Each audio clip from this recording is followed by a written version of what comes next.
우리 성경 말씀 교독합니다. 열왕기상 21장.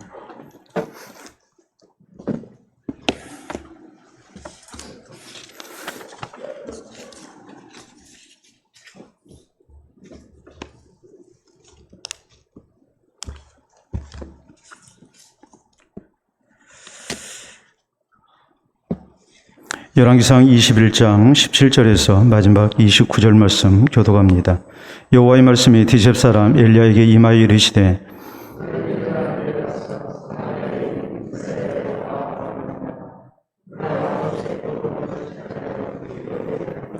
너는 그에게 말하여 이르기를 여호와의 말씀이 내가 죽이고 또 빼앗았느냐 하셨다 하고 또 그에게 이르기를 여호와의 말씀이 개들이 나봇의 피를 핥은 곳에서 개들이 내 피 곧 내 몸의 피도 핥으리라 하였다 하라.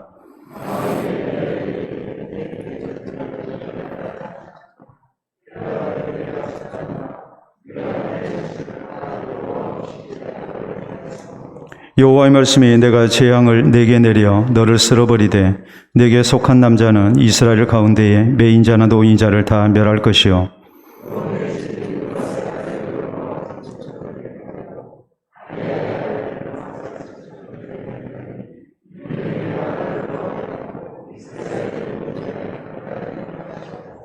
이세벨에게 대하여도 여호와께서 말씀하여 이르시되 그들이 이스라엘 성읍 곁에서 이세벨을 먹을지라.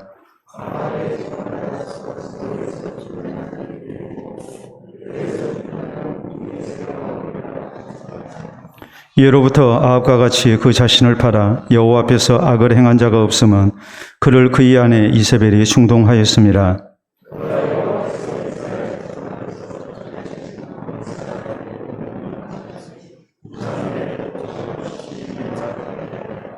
아합이 이 모든 말씀을 들을 때에 그의 옷을 찢고 굵은 배로 몸을 동이고 금식하고 굵은 배에 누우며 또 풀이 죽어 다니더라.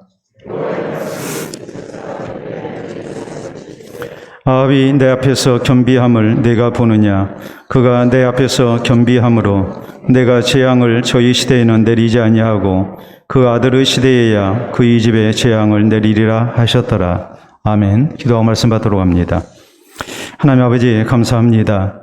날마다 우리의 속옷 속에 함께 하시사 귀한 것 거두게 하시고 또 주의 주신 복으로 우리 살아갈 수 있도록 도우시니 감사합니다. 이 시간도 영적 속옷 속에 또 하나님께 주시는 은혜를 우리가 허락받기를 원합니다. 종의 눈을 여시사 주의 법에 놀라운 것을 먼저 보게 하시고 또 다음대의 주의 말씀 증거할 수 있도록 성령님 함께하여 주시고 살아오는 성도들의 마음문을 여시며 귀를 여시사 주의 말씀을 잘 받아들이게 하시고 깨닫게 하시고 또 이 말씀을 통해 하나님의 음성을 듣는 은혜가 있도록 역사해 주시옵기를 원합니다. 그래서 이 말씀을 통해 우리의 삶 속에서 백배의 결실을 거두게 하시고 주님을 기쁘시게 하는 우리의 모습만 되게 하시고 우리 하나님 앞에 더 큰 은혜를 받아 누리는 우리 모두 되게 하여 주시옵소서. 이 시간도 주 앞에 사랑하는 딸의 귀한 예물로 영광을 돌려드립니다. 날마다 주께서 붙드시고 또 우리 주님의 거룩한 나라 사역을 위하여 쓰임받게 하셨거니와 이후로도 사랑하는 딸을 주께서 붙드시고 그 앞길을 여시며 또 그 모든 수고를 따라 우리 하나님이 주시는 은혜를 누리도록 도와주시옵기를 원합니다. 평생에 하나님의 손에 붙들려 귀하게 쓰임받는 선한 도구가 될 수 있도록 인도하여 주시옵소서. 우리 사랑하는 모든 청년들에게 또 우리 사랑하는 성도들에게 동일한 은혜를 주시옵소서. 예수님 이름으로 기도하옵나이다. 아멘. 오늘 열왕기상 강의 61번째 시간입니다. 로마 격언에 이런 말이 있습니다. 나쁜 사람을 남겨두면 선한 사람이 부패해진다라는 말입니다. 다시 말해서 나쁜 사람이 잘 되고 또 이런 나쁜 사람들이 세상에서 형통하게 남들보다 더 우월적 위치에서 잘 사는 모습을 보면 바르게 살려는 사람들이 힘을 잃게 되죠. 그리고 내가 이렇게 바르게 살아야 할 이유가 있나 이런 생각을 할 수밖에 없게 되고 그리고 자연스럽게 이제 악한 일을 이렇게 함께하는 그런 타락된 현상이 나타난다는 말입니다. 그렇기 때문에 예로부터 권선징악에 또 공의를 세우는 이런 이제 정치가 당연히 있었고 또 상선벌악을 이제 하는 일들이 나라를 다스리는 사람들의 마땅한 이제 본분이고 원칙이 되어 있다는 것을 우리가 잘 압니다. 그렇게 해야만이 공의가 바로 서게 되죠. 또 사람들이 죄 짓는 것을 두려워하게 되죠. 죄를 짓고 아무런 일이 없으면 아무래도 많은 사람들이 본받기 쉽지만은 죄를 짓고 이렇게 무서운 형벌을 당한다 할지 또 죄 짓는 것보다도 훨씬 더 무거운 그런 이제 벌이 주어진다면 누구든지 죄 짓는 일을 두려워할 수밖에 없고 그럴 때 이제 공의로운 세상이 이렇게 세워진다는 말입니다. 그렇기 때문에 나쁜 사람을 그대로 두지 않는 것, 이것은 대단히 중요합니다. 우리는 지난 시간에 이스라엘의 아합 왕이 탐욕 가운데 자족하지 못해서 이제 나봇의 포도원을 강탈한 일에 대해서 말씀을 살폈습니다. 아내 이세벨과 함께 자신의 절대 권력을 이용해서 거짓 증인을 내세운 가운데 나봇이 왕과 하나님을 저주했다는 누명을 씌워서 이제 저를 죽이고 그리고 나봇의 포도원을 이렇게 아합은 강탈을 했습니다. 오늘 성경 말씀은 이런 불의한 일을 두고 우리 하나님께서 엘리야 선지자를 시켜서 아합과 이세벨에게 하나님의 심판이 있음을 선포케 하신 내용입니다. 죄악에 대한 하나님의 심판, 이것을 통해서 하나님께서는 하나님의 공의가 바로 서는 이스라엘이 되기를 원하신 것입니다. 자, 이 하나님의 공의의 심판, 이것을 우리가 생각하면서 현실적으로 우리 주변에 악한 자들이 많은 이런 세상 속에서 우리가 어떻게 하나님의 공의를 받아들이며 살아야 할 것인가, 그래서 우리 자신을 지켜나가야 할 것인가, 이것이 오늘 성경 말씀 우리가 중점적으로 살펴야 할 중요한 내용입니다. 우리는 먼저 나봇의 억울한 죽음에 대해서 하나님께서 보응하시는 내용을 우리가 생각을 해야 합니다. 자, 17절 이하 시작되는 말씀이죠. 여호와의 말씀이 디셉 사람 엘리야에게 임하여 이르시되 너는 일어나 내려가서 사마리아에 있는 이스라엘 아합 왕을 만나라. 그가 나봇의 포도원을 차지하러 그리로 내려갔나니 너는 그에게 말하여 이르기를 여호와의 말씀이 네가 죽이고 또 빼앗았느냐 하셨다 하고 또 그에게 이르기를 여호와의 말씀이 개들이 나봇의 피를 핥은 곳에서 개들이 내 피 곧 내 몸의 피도 핥으리라 하였다 하라라고 이렇게 말씀을 하십니다. 자, 이 나봇을 이렇게 아합이 죽이고 그리고 나봇의 포도원을 강탈한 이 일에 대해서 하나님께서 먼저 아셨습니다. 다 아시고 하나님은 하나님의 사람인 엘리야를 이렇게 나봇에게 보내셔서 이제 하나님의 이런 심판이 있음을 선포케 하신 것입니다. 또 이어지는 계속된 20절 이하 거기 24절까지 보면은 아합이 엘리야에게 이르되 내 대적자여 내가 나를 찾았느냐 대답하되 내가 찾았노라 내가 내 자신을 팔아 여호와 보시기에 악을 행하였으므로 여호와의 말씀이 내가 재앙을 내게 내려 너를 쓸어버리되 내게 속한 남자는 이스라엘 가운데의 매인자는 노인자를 다 멸할 것이요 또 내 집이 느바스 아들 여로보암의 집처럼 되게 하고 아이야의 아들 바하사의 집처럼 되게 하리니 이는 내가 나를 노하게 하고 이스라엘이 범죄하게 한 까닭이니라 하셨고 이세벨에게 대하여도 여호와께서 말씀하여 이르시되 개들이 이스라엘 성읍 곁에서 이세벨을 먹을지라 아합에게 속한 자로서 성읍에서 죽은 자는 개들이 먹고 들에서 죽은 자는 공중의 새가 먹으리라고 하셨느니라. 이렇게 이제 엘리야가 아합과 이세벨을 향한 하나님의 심판을 이렇게 선포를 합니다. 하나님께서 이 불의한 일을 행했던 여로보암을 또 혹은 바하사를 이렇게 멸하신 것처럼 이제 이 아합 왕에게 또 이세벨에게 하나님의 무서운 진노와 심판이 있을 것을 이렇게 말씀을 하게 하신 것이죠. 자, 나봇이 억울한 죽음을 당했습니다. 얼마나 안타까운 일입니까? 그런데 이 나봇의 죽음에 대해서 나봇의 가족들이 들고 일어나가지고 혹은 진정해서 그래서 이렇게 심판이 이루어졌다고 성경은 말씀하지 않습니다. 혹은 아합 왕의 신하들이 혹은 백성들이 어떻게 왕이 이렇게 불의할 수가 있느냐 하면서 이런 일에 대해서 촛불 시위하고 해가지고 이렇게 이제 심판을 당하게 됐다. 성경은 이렇게 말씀하지 않습니다. 어찌 보면 아합과 이세벨이 나봇을 죽이고 그의 포도원을 강탈해버린 이 일은 그냥 그대로 지나가는 것 같았습니다. 이 일에 대해서 아무도 잘못했습니다라고 얘기하는 사람도 없었고 또 이 일에 대해서 항거하는 사람도 없었습니다. 또 나봇의 가족이 있었는지 없었는지 우리가 알 수는 없지만 나봇의 가족조차도 이 일에 대해서 뭐라고 말을 할 수 없는 그런 어떤 의미로 보자면 목숨을 부지하기 위해서 할 말도 하지 못하고 사는 그런 포갑정치 하에서 이렇게 살아야 하는 참으로 안타까운 형편이었습니다. 그런데 아무도 얘기하지 않는 나봇의 죽음과 또 아합 왕의 악행에 대해 대해서, 이세벨의 악행에 대해서 하나님께서 말씀을 하고 계시는 겁니다. 사실 우리가 생각하면 이럴 수도 있죠. 엘리야가 하나님께 이렇게 기도할 수 있습니다. 하나님, 아합을 보십시오. 저렇게 나쁜 놈 아닙니까? 하나님께서 이렇게 놀라운 은혜를 주셨고 이렇게 비도 주셨고 했는데 저가 지금 나를 잡아 죽이려 하고 얼마나 못된 놈입니까? 거기에다가 나봇까지 죽이고 포도원을 강탈했는데 하나님 가만 계실랍니까? 해서 하나님께서 엘리야의 탄원을 받으시고 이렇게 지금 엘리야에게 내가 아합과 이세벨을 죽이겠다고 가서 말하도록 하라. 그렇게 하신 일이 아니에요. 어떤 의미로 보자면 엘리야도 이 일에 대해서 아무 얘기하지 않고 있는 이런 상황입니다. 그런데 하나님께서 먼저 나서서 나봇의 죽음이 얼마나 잘못된 죽음인가, 이 아합과 이세벨의 악행이 얼마나 못된 일인가, 이것을 지적하시면서 내가 가만두지 않고 여기에 대한 공의의 심판을 하시겠다고 이렇게 말씀을 전하게 하신 것입니다. 그렇기 때문에 우리가 세상의 악함을 보고 우리가 어떤 신앙의 자세를 가져야 할까요? 우리는 살아계신 하나님, 또 공의로 심판하시는 하나님을 기억하고 우리가 세상하게 물들지 않도록 조심해야 합니다. 성경은 잠언 24장 29절에 이렇게 말씀합니다.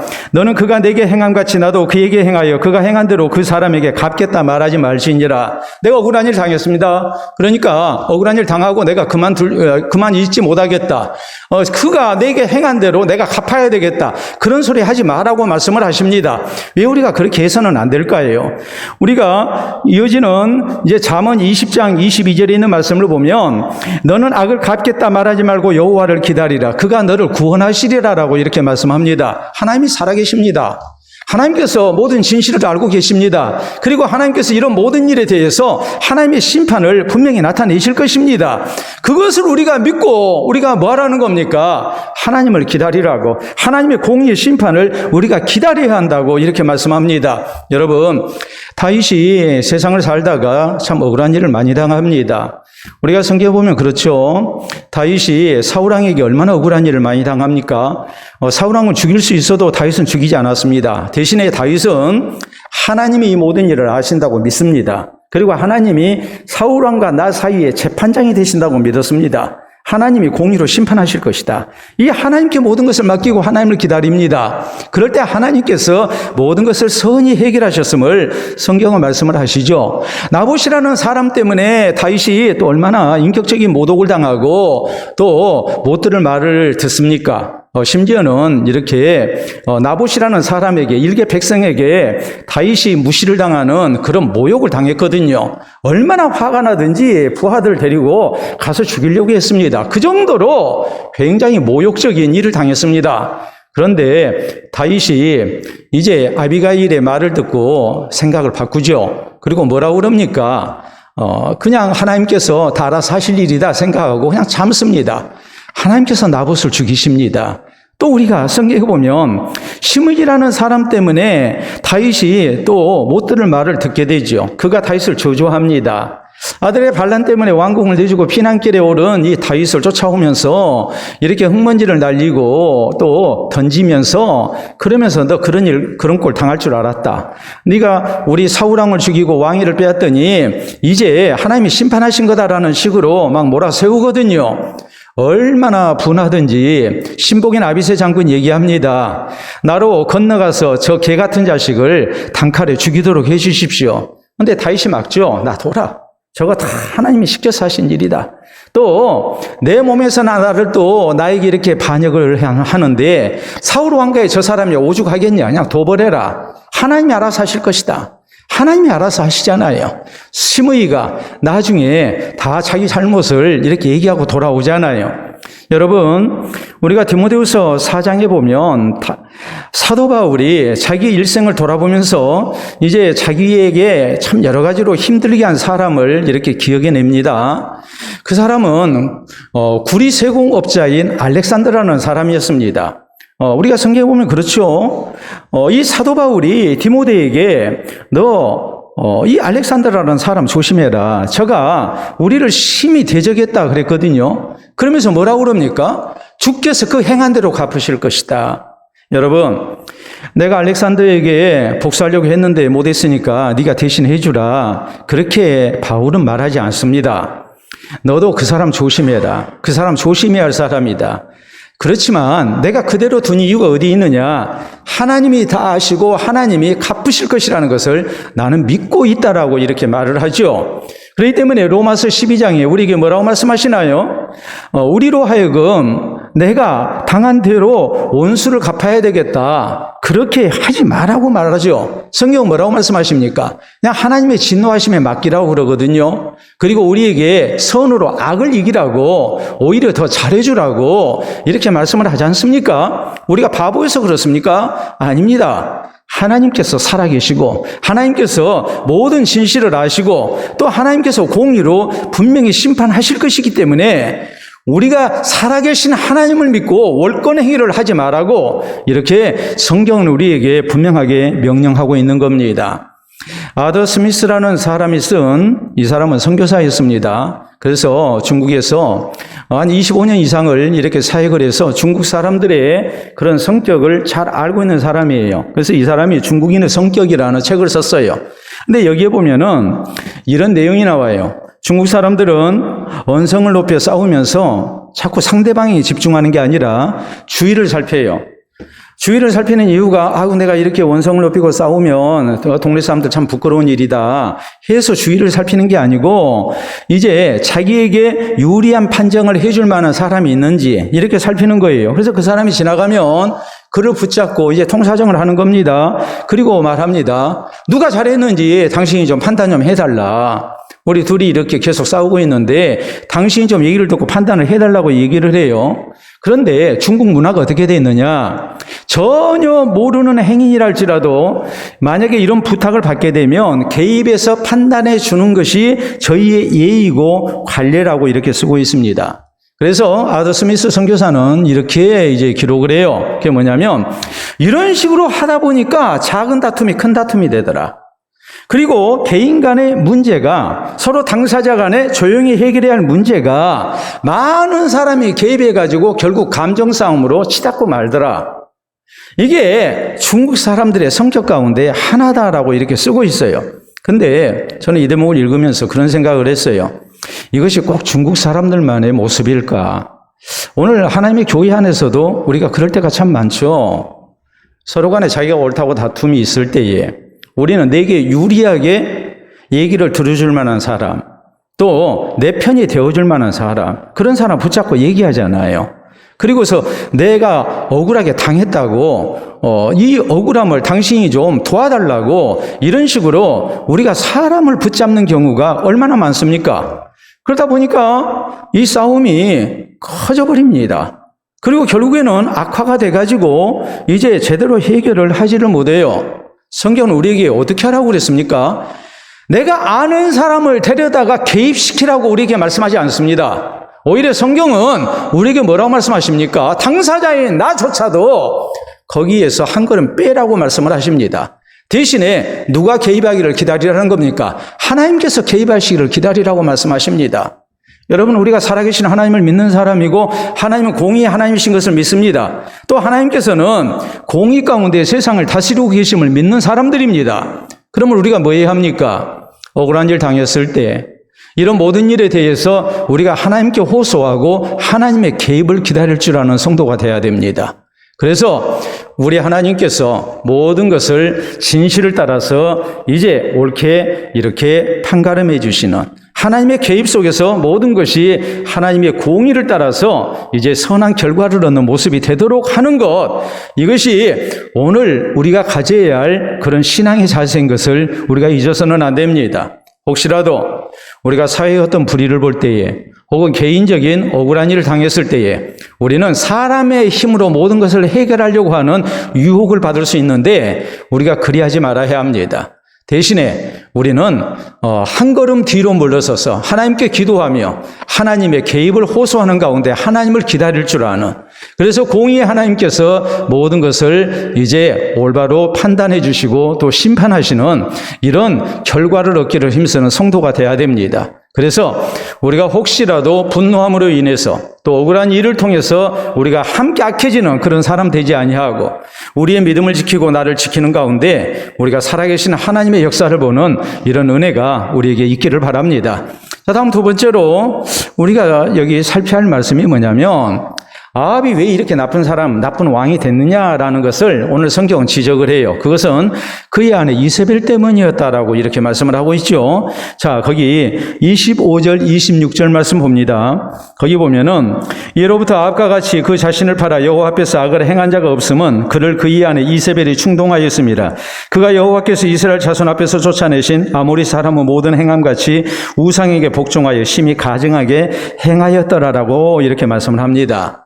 자, 우리가 이미 말씀을 살폈듯이 아합 왕은 이방 여인인 이세벨과 결혼을 했고 또 이세벨이 가지고 온 바알과 아세라 우상을 이렇게 숭배를 했습니다.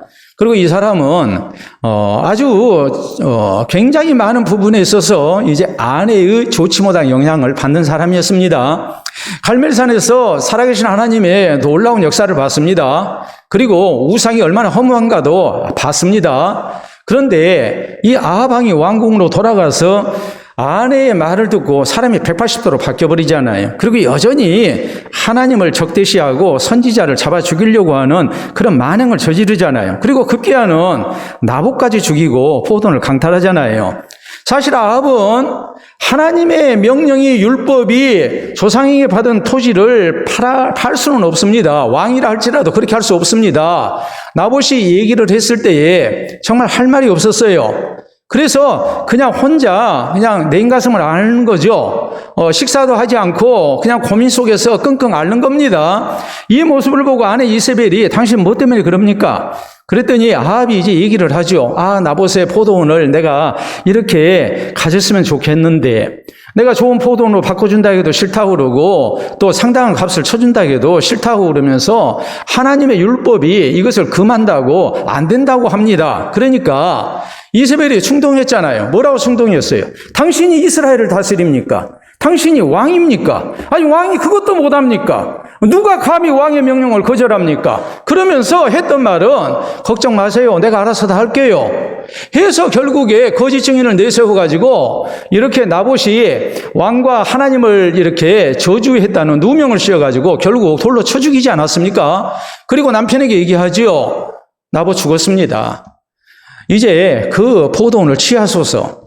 그래서 지금 아합이 그 포도원을 지금 보러 가는 거예요. 이런 상황 속에서 하나님께서 엘리야를 시켜서 이제 하나님의 심판을 이렇게 경고를 하는 거예요. 그리고 왜 아합이 그렇게 악한 사람이 됐는가? 여기에 대해서 지금 말씀을 하고 있는 겁니다. 그것은 그 아내 이세벨 때문이었다. 여러분, 물론 아합이라는 사람이 착한 사람이라는 말은 아닙니다. 그렇지만은 아합이 그토록 악한 왕이 되고 악독한 범죄를 저지르고 하나님의 심판을 피할 수 없었던 것, 그 원인 가운데 중요하게 성경이 지적하는 것은 바로 그의 아내 이세벨 때문이었다. 이렇게 말씀을 하고 있는 거예요. 아합도 나쁜 사람이지만 이세벨의 영향을 받아가지고 아합이 이렇게 극악한 범죄를 저지르는 왕이 되고 말았다라고 이렇게 강조를 하고 있는 거예요. 여러분, 그렇다면 우리가 주변 환경을 잘 살피고 악한 영향을 받지 않도록 조심한다는 것이 우리에게 정말 필요하다는 것을 우리가 명심을 해야 합니다. 왜요? 우리는 다 환경의 영향을 받게 돼 있거든요. 맹모 삼천지교라고 어린 아이들만 환경의 영향을 받는 것이 결코 아닙니다. 공부하는 학생들만 환경의 영향을 받는 게 아닙니다. 우리조차도 우리가 환경의 영향을 다 받게 돼 있죠. 악한 환경 속에서 우리가 악한 영향을 받을 수밖에 없고 또 죄악이 많은 세상 속에서 우리가 죄의 유혹을 받을 수밖에 없어요. 그렇기 때문에 성경은 우리에게 뭐라고 말씀하십니까? 우리가 시편 1편에 보면 복 있는 사람은 악인의 길을 따르지 아니하고 죄인의 길에 서지 아니하고 오만한 자의 자리에 앉지 아니하는 자라고 말씀을 하거든요. 여러분, 죄 지을 만한 환경 속에 자신을 놓지 않는 사람, 세상의 악한 것을 따라가지 않고 자기를 지키는 노력이 필요하다고 말씀을 하세요. 우리 하나님께서 이스라엘 백성들 광야 생활 마치고 이제 약속하신 가나안 땅 들어갑니다. 그때 하나님께서 경고하신 일이 있어요. 그 경고하신 일은 우상 숭배하지 말라는 거였어요. 그런데 우상 숭배를 하지 않기 위해서 이스라엘이 먼저 지켜야 할 일이 있었어요. 그것이 뭐였습니까? 이방 사람들과 통혼하지 않는 거였어요. 만약 너희가 가나안 원주민들과 통혼을 하게 되면, 저희와 결혼을 하게 되면 너희가 그들로 인해서 하나님 섬기는 자리에서 떠나게 될 것이다. 저희가 너희에게 눈에 가시가 될 것이고 옆구리에 올무가 될 것이고 덫이 될 것이고 또한 채찍이 될 것이라고 하나님께서 경고를 하시죠. 이스라엘의 타락이 어떻게 이루어집니까? 통혼을 통해서 이루어졌거든요. 가까이 하지 말아야 할 사람을 가까이 하다가 결국 같이 우상을 숭배하게 된 거예요. 그리고 범죄하게 된 거예요. 그리고 하나님의 진노 가운데 놓이게 된 거예요. 우리 예수님께서 제자들이 그런 말씀하십니다. 너희는 바리새인과 사두개인의 누룩을 주의하라. 제자들은 처음에 생각하기를 예수님께서 떡 얘기, 빵 얘기 하신 줄 알았어요. 왜요? 누룩을 가지고 빵을 만들기 때문에. 그런데 그게 아니었어요. 예수님 말씀하시죠. 너희가 어떻게 이렇게 깨달음이 없냐? 내가 지금 떡 얘기하는 거 아니다. 바리새인과 사두개인의 누룩을 주의하라고 하신 이 예수님의 말씀이 그때야 무슨 뜻인지 제자들이 깨닫습니다. 뭐였습니까? 저희의 교훈, 가르침을 가까이 해서는 안 된다. 저희가 하나님을 잘못 섬기고 있기 때문에 저희들의 가르침이나 혹은 저희들의 전통을 따르다가 하나님을 잘못 섬기는 그런 일이 있을 수 있기 때문에 예수님께서 이렇게 경고를 하신 것이죠. 여러분, 우리가 요한 3서 1장에 보면은 신앙생활을 잘하는 가이오 장로가 나옵니다. 가이오에 대해서 사도 요한은 뭐라고 말합니까? 사랑하는 자여, 내 영혼이 잘된 같이 네가 범사에 잘되고 강건하기를 내가 간구하노라 그랬거든요. 왜 사도 바울이, 이 사도 요한이 가이오에 대해서 이렇게 파격적인 칭찬을 했을까요? 그건 다름이 아니고 가이오라는 사람이 하나님을 잘 섬기는 사람이에요. 사도 요한은 그랬어요. 형제들을 통해서 너희에 대해서 좋은 얘기를 듣는 것이 내게 큰 기쁨이다 그랬어요. 진리 가운데 행하는 사람이었고 또한 순회 전도자들을 잘 섬기는 사람이고 많은 사람들에게 신앙의 모범이 되는 사람이었거든요. 그러니까 가이오에게 서신을 써보내면서 크게 축복을 하는 거죠. 사랑하는 자여, 내 영혼이 잘된 같이 네가 범사에 잘되고 강건하기를 내가 간구한다.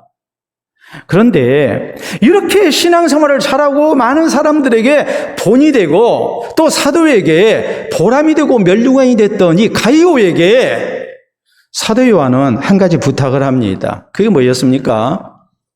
너 디오드레베 조심해라.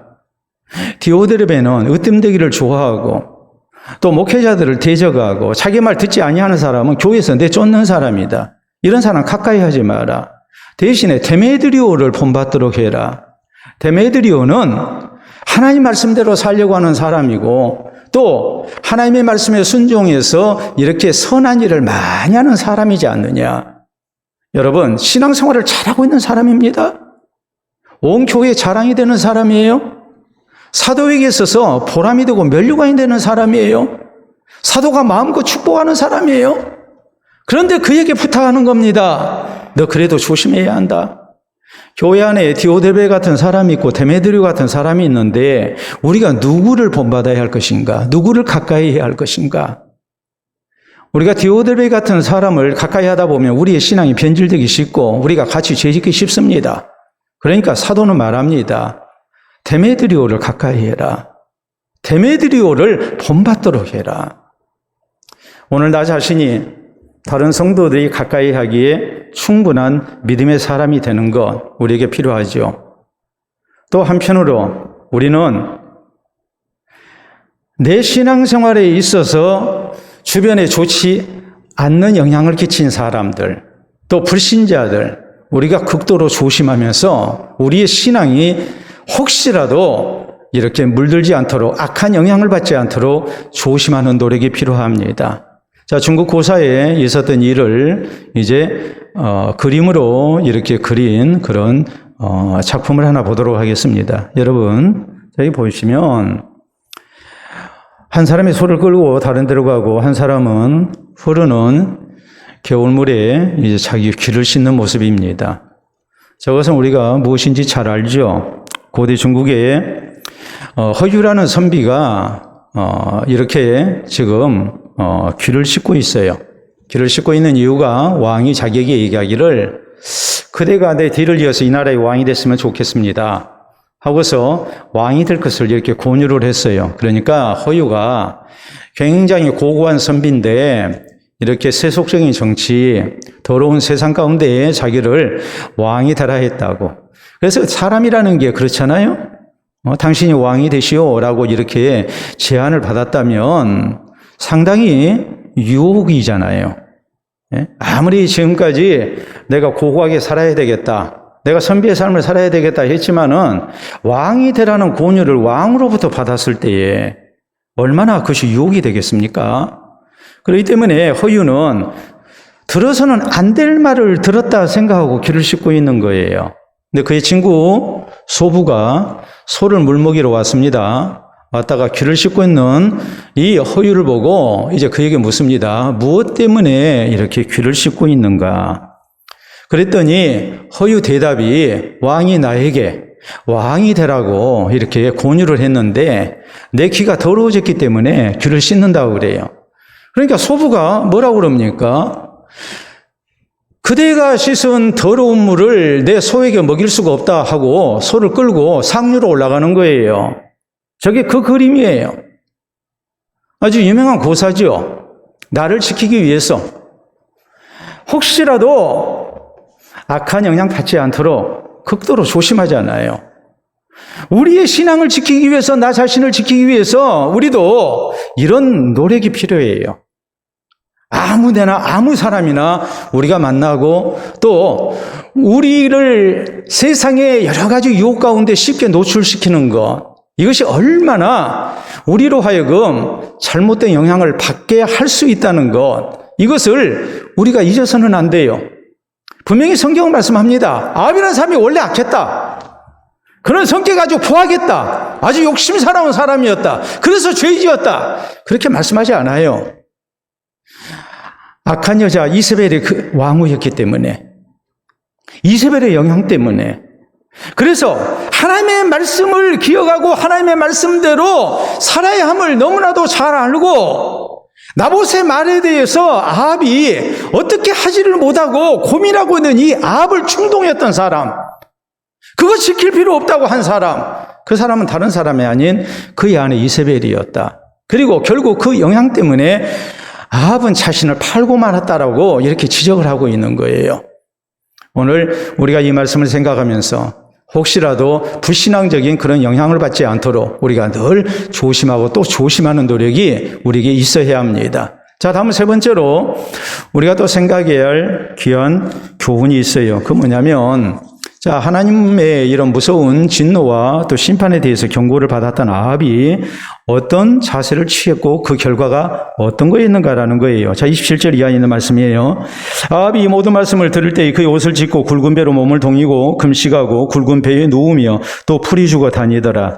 여호와의 말씀이 디셉 사람 엘리야에게 임하여 이르시되 아합이 내 앞에서 겸비함을 네가 보느냐? 그가 내 앞에서 겸비함으로 내가 재앙을 저희 시대에는 내리지 아니하고 그 아들의 시대에야 그의 집에 재앙을 내리리라 하셨다라고 말씀합니다. 여러분이 만약에 하나님이라면, 여러분이 만약에 재판관이라면 아합의 이런 모습을 보고 이렇게 하나님께서 내리신 결론을 내리실 수 있겠습니까? 하나님의 무서운 진노와 심판을 하나님은 유예하시겠다고, 아합 당대는 내리지 않겠다고 하나님이 이렇게 말씀을 하십니다. 사실 아합이 지금 오늘 성경 말씀에 나온 내용을 보면 말 그대로 어떤 의미로 보자면 생쇼를 했을 수도 있어요. 그렇잖아요. 참 악한 사람인데, 예? 옷을 찢고 굵은 베옷을 입고 그리고 걸음도 천천히 걸으면서 근신하는 자세를 취합니다. 이것을 보고서 저 사람이 회개했구나, 저 사람의 죄가 천선했구나, 저 사람 다시는 죄 안 짓겠구나, 이제는 하나님 앞에 바른 의로운 왕이 되겠구나, 그리고 나봇의 이런 모든 문제에 대해서 모든 것을 원상태에 이제 회복시키고 그리고 다시는 저런 일을 안 하겠구나, 그렇게 확신이 갑니까? 아합이 지금까지 해온 일을 생각하면 저건 일시적인 쇼라고도 생각할 수 있거든요. 그런데 모든 신실하신 하나님께서 엘리야에게 말씀하십니다.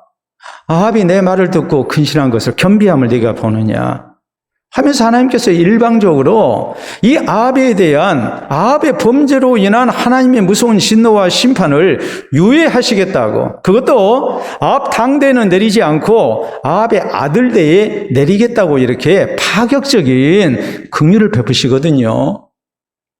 여러분, 사실 이 하나님의 말씀 앞에 엘리야의 반응은 안 나와요. 그런데 여러분이 만약 엘리야라면 어떤 생각을 하겠습니까?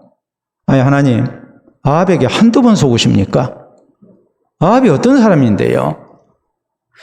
저거 또 돌아가면 이세벨 말 듣고 또 180도 변할 사람입니다. 하나님, 이제 그만 속으세요. 저 사람 저렇게 해서는 말 안 들을 사람입니다. 저 사람 절대 안 변할 사람입니다. 그럴 것 같지 않습니까? 엘리야가 말한 것은 안 나와요. 만약 엘리야가 한 말이 기록이 됐다면 분명히 그런 식으로 얘기를 했을 것 같아요. 왜요? 아합은 그렇게 악한 사람이거든요. 그리고 아합의 범죄에 이세벨의 영향이 있었습니다. 근데 이세벨 멀쩡하잖아요. 근데 유예하시겠다뇨? 이세벨이 회개했다는 대목이 없잖아요. 근데 하나님께서는 지금 자비와 긍휼을 베푸시는 거예요. 이걸 보면 우리 하나님께서 얼마나 우리를 용서하기를 원하시고 얼마나 우리를 자비와 긍휼 가운데 인도하기를 원하시는지 우리가 그것을 알아야 한다는 말이에요. 하나님은 우리를 멸하시는 것을 원치 않습니다. 하나님은 우리에게 자비와 긍휼을 베풀기를 원하십니다. 여러분, 성경을 한번 생각해 보세요. 노아 홍수 심판에 대해서 하나님께서 120년 후에 홍수 심판을 경고케 하셨습니다. 노아가 120년 동안 방주 만들었습니다. 온갖 조롱을 당하면서 만들었습니다. 우리는 성경에 베드로후서에 보면 노아가 날마다 의를 전파했다고 그랬거든요. 하나님의 홍수 심판에 대해서 사람들에게 전도했다는 말이에요. 근데 한 명도 안 돌아왔어요. 120년 동안. 오히려 노아를 조롱합니다. 그런 악한 세상이에요. 자, 방주를 다 만들었습니다. 하나님께서 말씀하신 대로 생명을 보존해야 할 그 시가 되는 생명들이 이제 방주 안으로 들어갑니다. 모두가 들어갔습니다. 방주문을 누가 닫았습니까? 하나님이 닫으셨습니다. 그런데 놀랍게도 성경은 하나님께서 일주일을 그대로 열어두셨습니다. 일주간을 또 시간을 주신 거예요. 다 들어갔어요. 이제 문만 닫으면 돼요.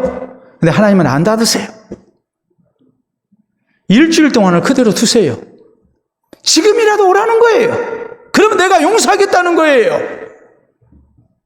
근데 한 명도 안 왔어요. 이게 하나님의 긍휼이에요. 다윗이 인구조사를 강행해서 하나님의 무서운 진노를 당합니다. 선지자 나단이 선지자 갓이 다윗에게 얘기합니다. 하나님께서 세 가지 징벌을 제시하시고 그 가운데 하나를 택하라고 하셨습니다. 자, 3년 기근에 시달리실 겁니까? 석 달 동안 대적에게 쫓기실 겁니까? 아니면 사흘 전염병으로 고생하실 겁니까? 그때 다윗은 이렇게 대답합니다. 여호와께서는 긍휼이 크시니 내가 사람의 손이 아니라 하나님의 손에 빠지기를 원하노라. 하나님의 크신 긍휼을 믿습니다. 이게 하나님의 사랑이에요. 아무리 우리가 잘못하고 또 잘못해도 하나님은 우리를 포기하시는 분이 아니에요. 우리 예수님이 들려주신 비유, 돌아온 아들의 비유가 그것을 말씀하지요. 아버지는 이미 용서하고 기다리고 있는 겁니다.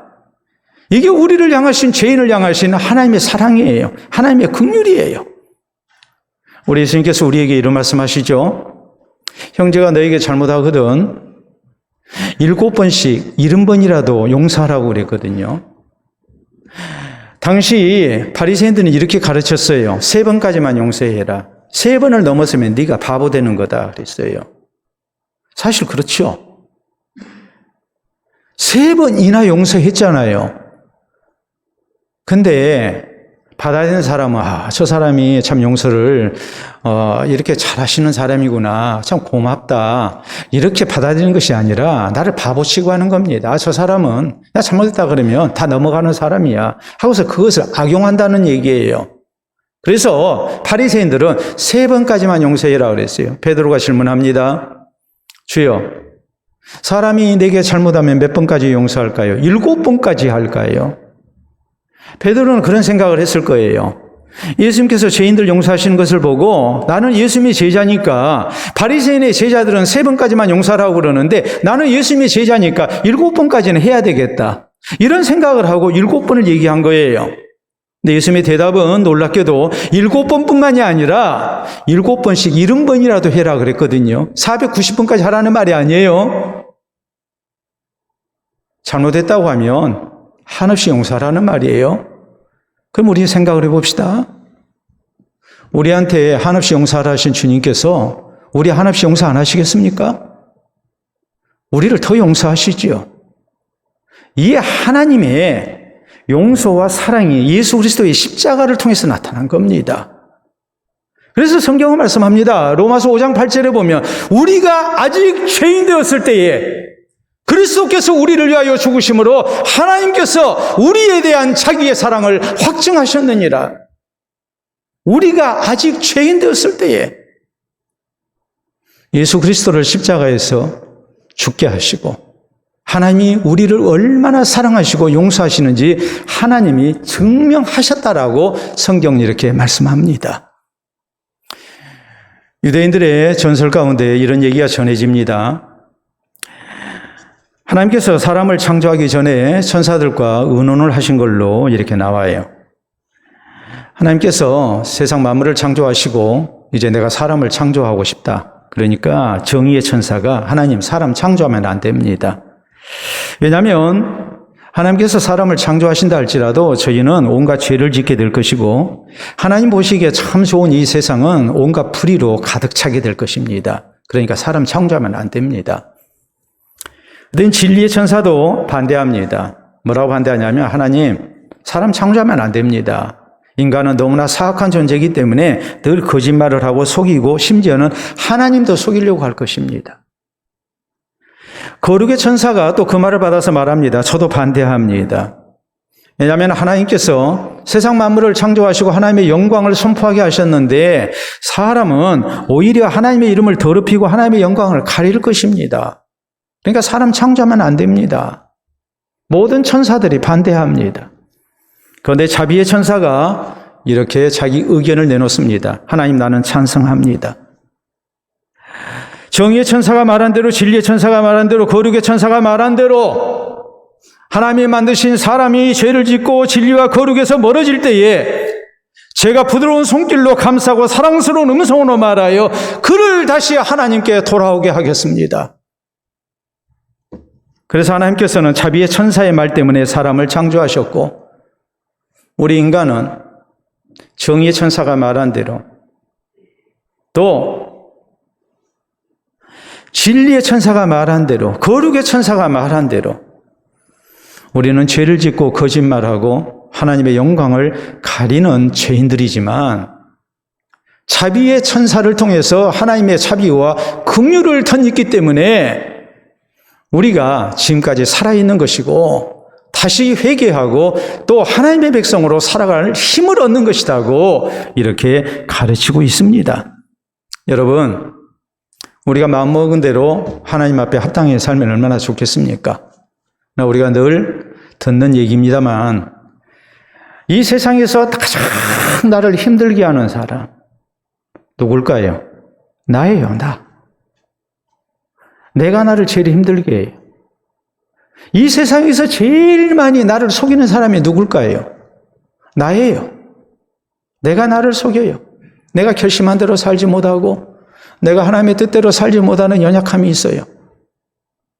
그렇다고 해서 우리가 우리 자신을 포기해야 합니까? 우리는 기억해야 합니다. 하나님은 나를 포기하지 않습니다. 그 하나님이 예수님을 통해서 나를 사랑하심을 나타내셨고 하나님의 자비와 긍휼 가운데 오늘도 나를 붙들고 계심을 우리는 믿어야 합니다. 그래서 우리는 넘어진 자리에서 다시 일어설 수 있어야 하고 끝까지 우리가 하나님의 백성으로 믿음을 지켜나가는 성도 되기를 우리가 날마다 반복한다 할지라도 우리가 날마다 그렇게 해야 합니다. 그것이 바로 하나님께서 우리에게 바라시는 모습인 것을 우리가 잊지 말아야 합니다. 주 1세기 후반에서 2세기 초반 활동을 했던 고대 로마의 시인 루킬리우스라는 사람이 있습니다. 이 사람은 풍자 시의 영역을 개척한 사람으로 유명합니다. 이 사람이 아주 풍자를 잘했어요. 그런데 이 사람이 남긴 유명한 말이 있어요. 호위병은 누가 호위해 줄 것인가? 여러분, 왕이 호위병을 두고 혹은 신분이 높은 사람이 호위병을 옆에 두고 자기를 지키게 합니다. 근데 정작 호위병은 누가 지켜줍니까? 누킬리우스는 이 풍자를 통해서 다른 사람은 지켜주면서 정작 자신을 지키지 못하는 인생의 연약함을 이렇게 지적을 합니다. 인간이란 것이 얼마나 부족한가를 지적을 하고 있는 거예요. 호위병의 일만이 아니라 우리 자신이, 우리는 세상 가운데서 잘났다 생각하고 남들보다 더 우월하다고 생각하고 하는데 실제 우리 모두는 다 부족한 존재라는 것을 이렇게 풍자를 하고 있는 거예요. 우리의 신앙생활의 모습이 그렇죠. 세상은 죄악이 많고 우리 자신은 너무나 연약하고 그러다 보니까 우리 자신을 어떻게 지켜야 할 것인지, 우리는 나 자신을 지키지를 못해서 자꾸 넘어지고 신앙생활에 힘을 잃어버리는 경우가 너무나도 많습니다. 이런 때 우리가 나를 어떻게 지켜야 할 것인가? 오늘 성경은 말씀합니다. 나 자신을 지키는 길, 그것은 다름이 아니고 공의로 세상을 심판하고 계시는 하나님을 기억하는 거예요.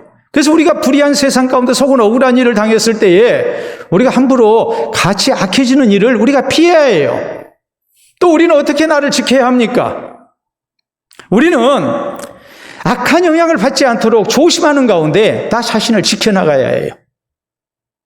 어떤 경우 내가 나를 실망시켰어요. 넘어졌어요.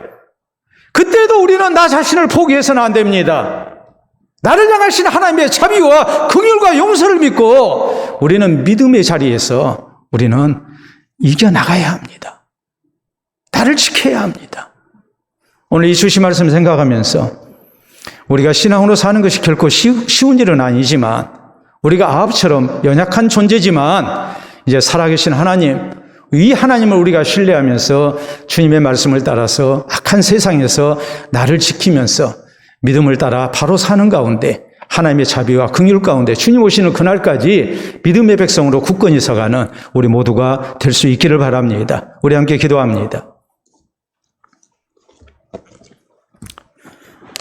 연약한 나 때문에 또 세상의 악함 때문에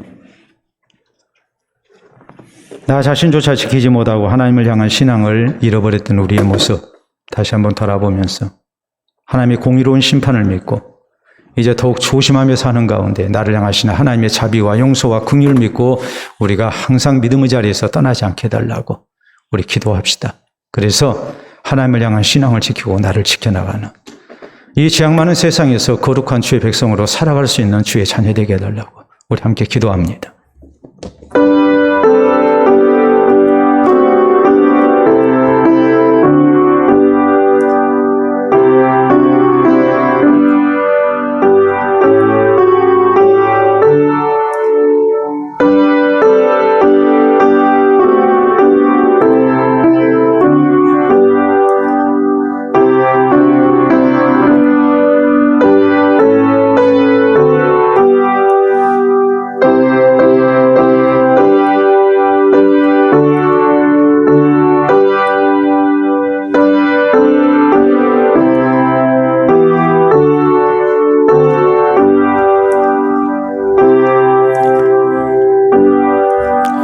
자비로우신 우리 아버지 은혜를 진심으로 감사합니다. 우리를 구원의 자녀 되게 하시고 날마다 하나님께서 붙드시며 선한 길로 인도해 주심을 믿도록 은혜 주심을 진심으로 감사합니다. 죄악 많은 세상 또 악한 자들이 득세하는 세상 속에서 우리 자신을 지키는 일이 또 하나님을 향한 신앙을 지켜나가는 일이 참으로 힘든 것을 우리가 고백합니다. 하오나 공의로우신 하나님의 심판이 있고 또한 주의 백성을 향하신 하나님의 관심과 사랑과 붙드시는 은혜가 또한 주의 자비와 긍휼과 용서의 은혜가 있기에 우리가 흔들리지 않기를 원합니다. 그럴수록 우리가 살아계신 하나님을 바라며 또 주의 말씀 가운데 굳건히 서가는 우리 모두가 되게 하시고 죄악 많은 세상의 영향을 멀리하며 오직 하나님을 향한 믿음을 고백하는 가운데에 신실한 주의 백성으로 살아갈 수 있도록 도와주시옵기를 원합니다. 그래서 우리 자신을 지키게 하시고 주를 향한 신앙을 지키게 하시고 또한 하나님께서 사랑하시고 아끼시기에 부족함이 없는 우리의 모습만 되게 하여 주시옵소서. 세상을 향하여 살아계신 하나님, 또한 공의로 심판하시는 하나님을 선포하는 주의 백성들이 되게 하시고 이 하나님 앞에 바르게 사는 것이 가장 합당한 일이요 복됨을 우리가 증명하며 사는 주의 신실한 백성들이 다 되게 하여 주시옵소서. 감사하오며 예수님 이름으로 기도하옵나이다. 아멘.